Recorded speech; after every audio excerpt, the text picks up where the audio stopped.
Hello everyone, and welcome to my brand new series. This series will teach you the ins and outs of Hunt Showdown, a PvPvE extraction shooter focused around bounties that are scattered throughout the map.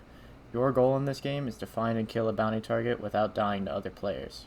At first glance, this game seems simple, but there is so much in between, which is why I am making this series. I will teach you everything from killing your first grunt to making your name for yourself in the bayou. This is How to Hunt.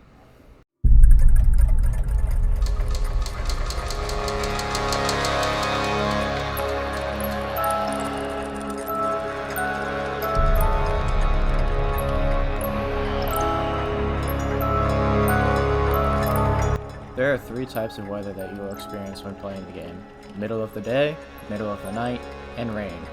While playing during the day doesn't have much going for it, both of the other map variants will hinder your vision and audio cues. Not only that, but the maps of Hunt Showdown are huge, with numerous compounds, but despite this, enemies can sometimes spawn extremely close to you, so there is no grace period. Everyone is going for the same clues as you, so you need to be on the lookout. One way to tell if an enemy is going for the same clue as you is if it's red. When a clue is red, then the game is telling you that there is an enemy within 50 meters of that clue's location. Something else to look out for other than enemies are sound traps. There are loads of sound traps that when triggered will alert other players of your location.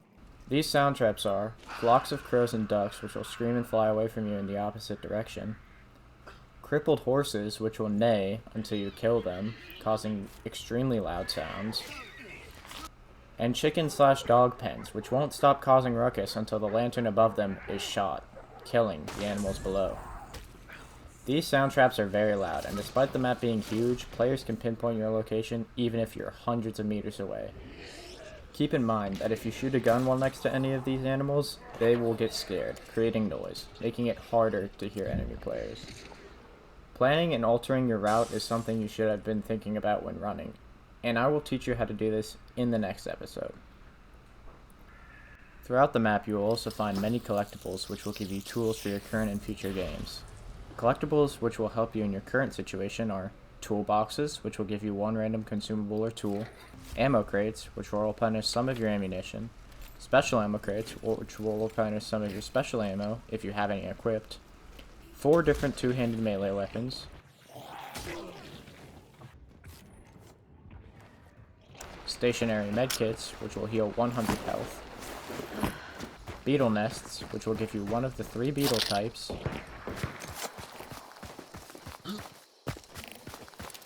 lanterns, which will break when thrown, causing a blanket of fire;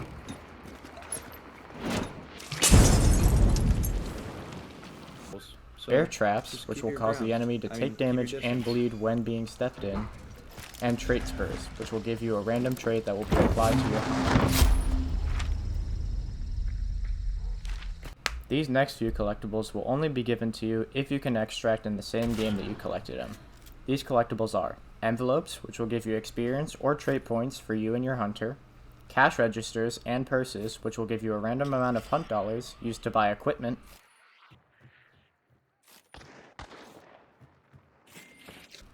and gun oil or blueprints, which will give you weapon unlocks.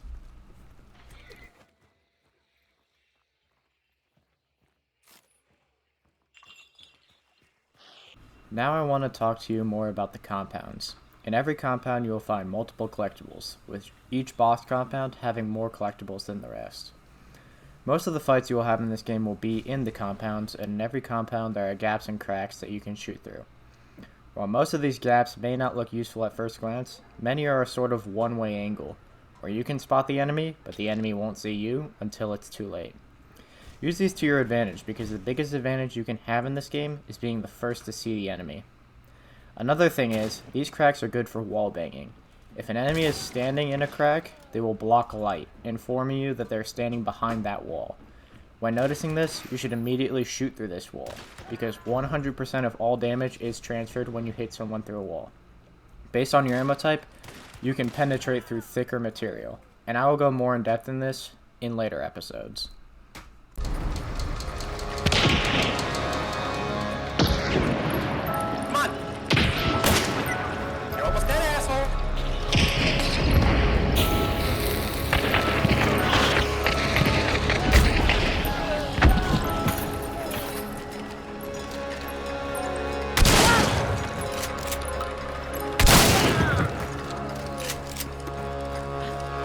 Hunt Showdown has the single-handed greatest audio system in any video game I have ever played. Everything in this game makes a distinct noise, and if you hear a sound, someone or something created it. You can easily distinguish whether a player is walking on wood,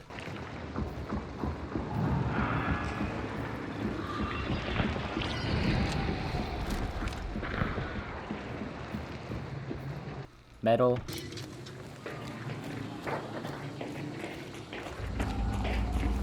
or mud.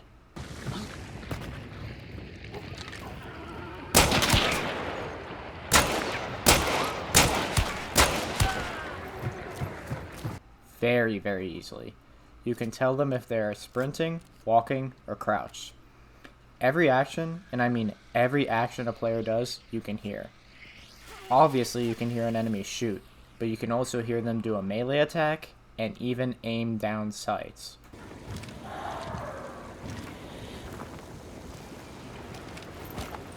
Do not doubt the audio system, because if you do, it will be your demise.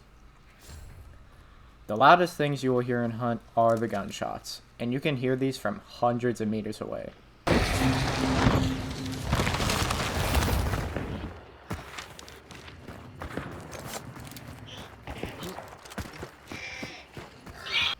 Not only will you hear a gunshot, but you can also find out what weapon they are using.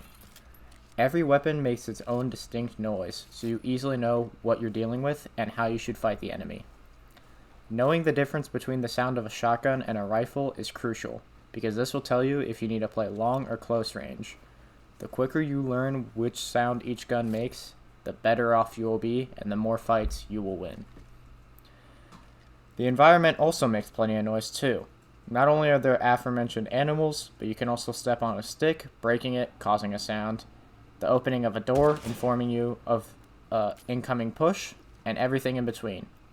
Audio is the best tool in the game, and if you don't trust it, you will die.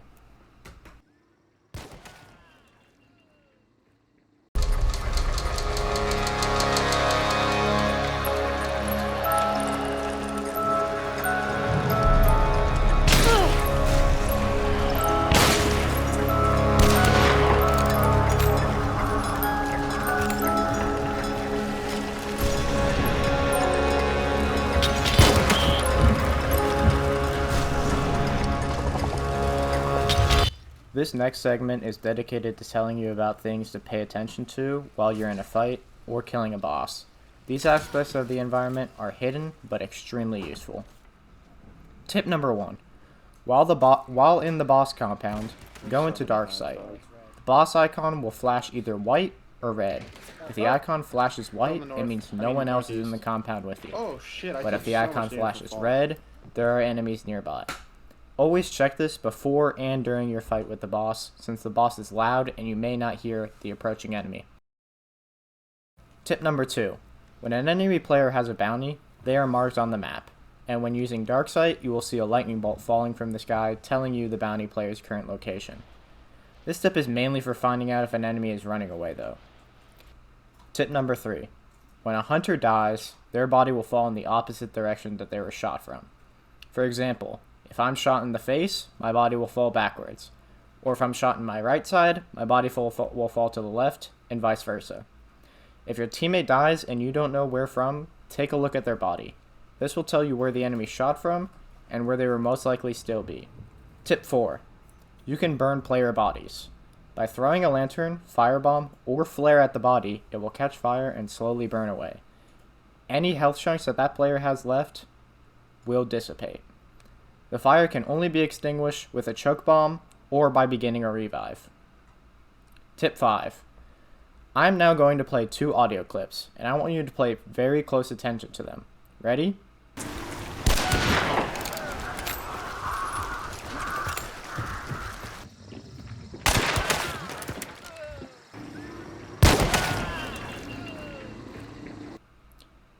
Did you hear that click?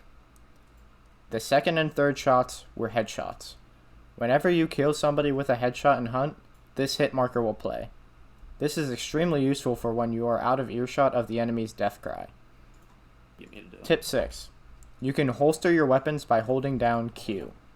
This will bring your weapon closer to your chest, preventing enemies from seeing the tip of your weapon barrel before they see you. This is important because if you're hiding behind a short wall or crouching through a door, this will give the enemy prep time to line up a shot if they're camping an entrance into a compound. Tip number 7.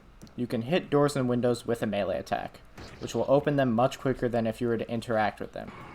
This can be useful when running away from a fight if you're about to die. Tip 8. You can ping by pressing the middle mouse button. If you don't have a microphone, this is the best way to communicate to your teammate. You can tell them what direction you want to go and where enemies are. As a bonus, you can press the middle mouse button twice in quick succession.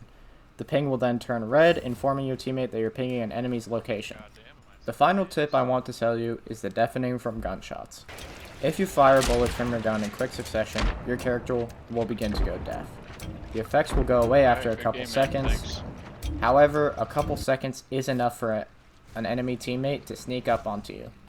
Deafening from guns is not really that big of a problem and only should be worried about when using the nitro, the aftermath, dual-wielding pistols, and any revolver with fanning, as well as semi-automatic weapons.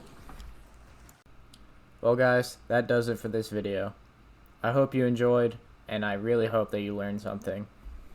I'll see you in the next one, and as a friendly reminder, it's kidneys, not Kennedy.